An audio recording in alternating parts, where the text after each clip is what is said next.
প্রিয় শিক্ষার্থীবৃন্দ, আশা করি সবাই ভালো আছো। যে যেখানে আছো সুস্থ এবং নিরাপদে আছো।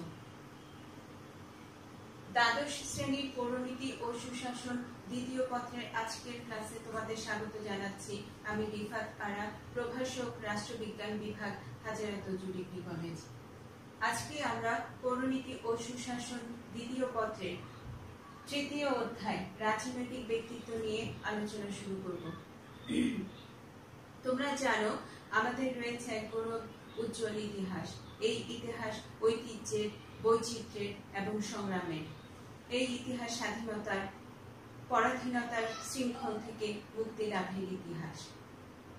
বাংলার এই জনপদ আজ যে স্বাধীন এবং সার্বভৌমত্ব লাভ করেছে সেটি একদিনে সম্ভব হয়নি, আর এর পথ মসৃণ ছিল না। সুদীর্ঘকাল এই অঞ্চলের মানুষকে সংগ্রাম করতে হয়েছে পরাক্রমশালী, অত্যাচারী, নিষ্ঠুর, ভিনদেশী, কুচক্রী শাসকদের বিরুদ্ধে। ছিনিয়ে আনতে হয়েছে স্বাধিকার, দিতে হয়েছে অজস্র প্রাণের আত্মাহুতি। এই অধ্যায়ে আমরা আলোচনা করব ইতিহাস বিখ্যাত রাজনীতিবিদ এবং সমাজ সংস্কারকদের বিভিন্ন রাজনৈতিক এবং সংস্কারমূলক আন্দোলন সম্পর্কে। বিশেষ করে 190 বছর ব্রিটিশ শাসন বিরোধী স্বাধিকার আন্দোলন এবং 23 বছর পাকিস্তান শাসন বিরোধী স্বাধীনতা সংগ্রামে অগ্রগণ্য রাজনৈতিক ব্যক্তি এবং তাদের রাজনৈতিক আন্দোলন ও সংস্কার আন্দোলন সম্পর্কে আমরা এই অধ্যায়ে আলোচনা করব। পর্যায়ক্রমে আমরা বিভিন্ন রাজনৈতিক ব্যক্তিত্বের রাজনৈতিক কর্মকাণ্ড এবং তাদের অবদানগুলো সম্পর্কে আলোচনা করব। এরই ধারাবাহিকতায় আজকে আমরা হাজী শরীয়তুল্লাহর জীবনী এবং তার অবদানগুলো সম্পর্কে আলোচনা করব। হাজী শরীয়তুল্লাহ বাংলাদেশের ফরিদপুর জেলার মাদারীপুর মহকুমার শ্যামাইল গ্রামে জন্মগ্রহণ করেন 1781 সালে। তিনি এক সম্ভ্রান্ত মুসলিম পরিবারে জন্মগ্রহণ করেছিলেন। তার পিতার নাম ছিল আব্দুল জলিল তালুকদার। মাত্র 8 বছর বয়সে তিনি পিতৃহারা হন। শিশুকাল থেকেই হাজী শরীয়তুল্লাহর মধ্যে ধর্মীয় শিক্ষাঙ্গন এবং ধর্মীয় শিক্ষার প্রতি গভীর অনুরাগ পরিলক্ষিত হয়। শিশুকাল থেকেই তিনি ধর্মীয় চেতনায় সমৃদ্ধশালী হওয়ার চেষ্টা চালান। মাত্র 12 বছর বয়সে তিনি কলকাতায় গমন করেন কোরআন শিক্ষা লাভের জন্য। মাওলানা বাশারাত আলীর কাছে তিনি কোরআন শিক্ষা লাভ করেন। সেখান থেকে তিনি হুগলির ফুরফুরায় গমন করেন। 2 বছর সেখানে অবস্থানকালে ফার্সি এবং আরবি ভাষায় পাণ্ডিত্য অর্জন করেন। 1799 সালে হাজী শরীয়তুল্লাহ তার প্রিয় শিক্ষক বাশারাত আলীর সাথে হজ ব্রত পালনের উদ্দেশ্যে মক্কায় গমন করেন। সেখানে তিনি দীর্ঘকাল অবস্থান করেন এবং ধর্মীয় জ্ঞান অর্জনে নিজেকে ব্যাপৃত রাখেন। মাঝে মাঝে ফাঁকে ফাঁকে তিনি রাজনৈতিক মতবাদ সম্পর্কেও অবহিত হন। সে সময়ের ওয়াহাবি আন্দোলনের সংস্পর্শে তিনি আসেন এবং শাহ ওয়ালিউল্লাহ ও সৈয়দ আহমেদ ব্রেলভির চিন্তাধারার দ্বারা তিনি অনুপ্রাণিত হয়েছিলেন। দেশে ফিরে এসে তিনি মুসলমানদের রাজনৈতিক, সামাজিক, অর্থনৈতিক জীবনে এক বিপ্লবী চেতনার দ্বারা আলোড়ন সৃষ্টিতে প্রয়াসী হন। 1840 সালে এই মহান ব্যক্তি মৃত্যুবরণ করেন। হাজী শরীয়তুল্লাহর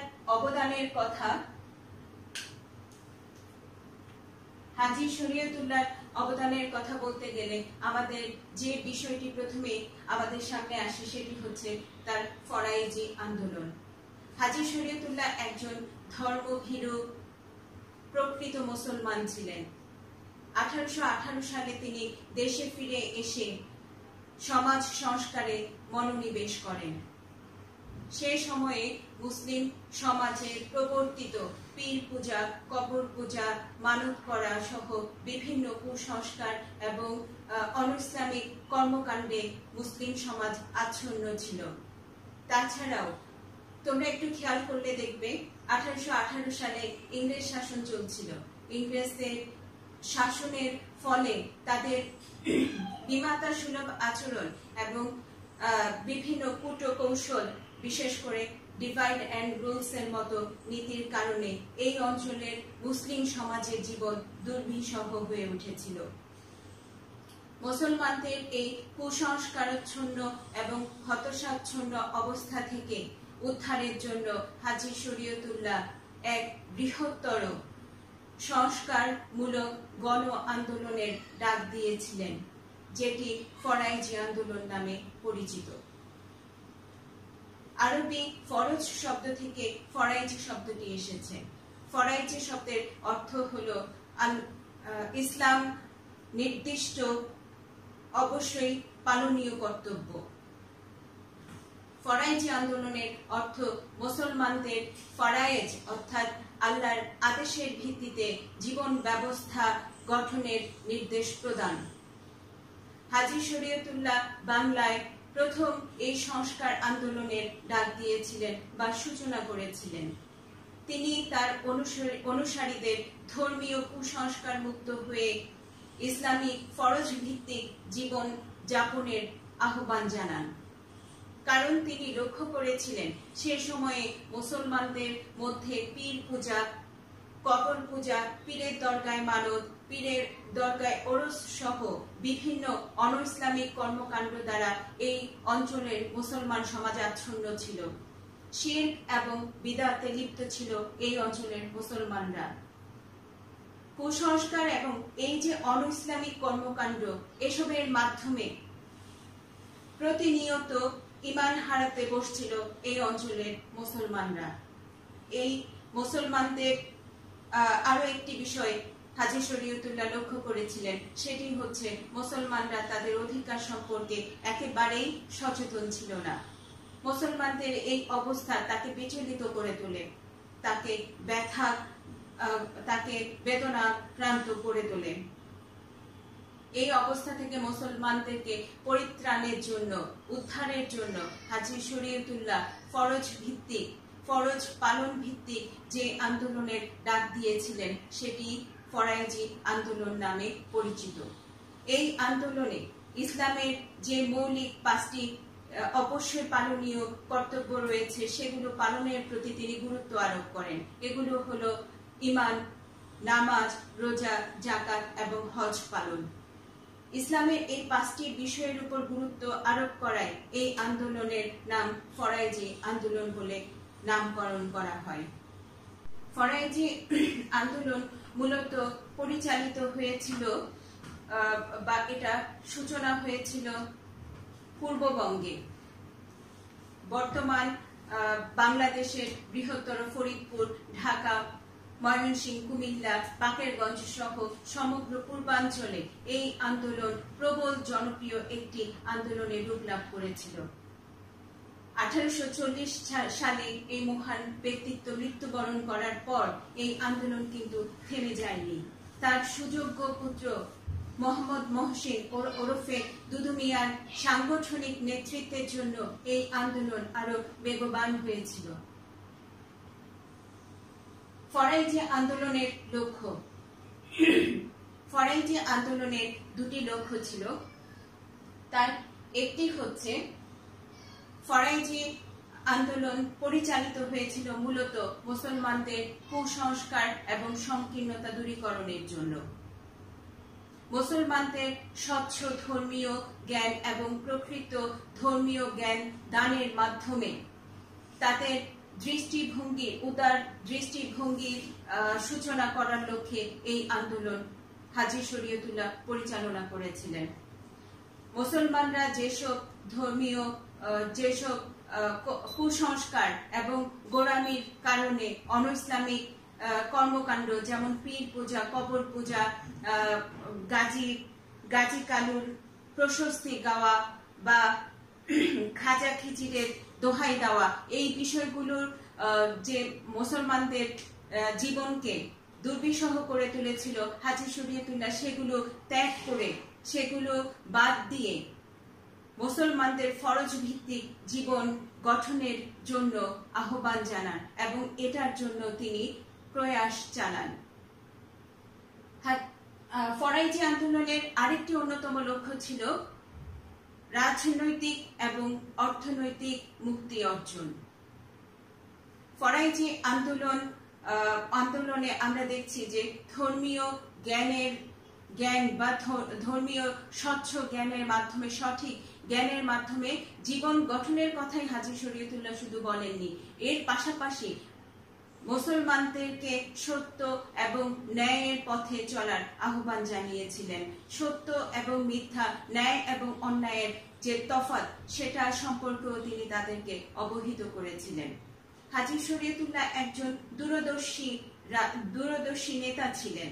তিনি বুঝতে পেরেছিলেন এই অঞ্চল থেকে ব্রিটিশদেরকে বিতাড়িত করা না গেলে এই অঞ্চলের মানুষের রাজনৈতিক এবং অর্থনৈতিক মুক্তি মিলবে না।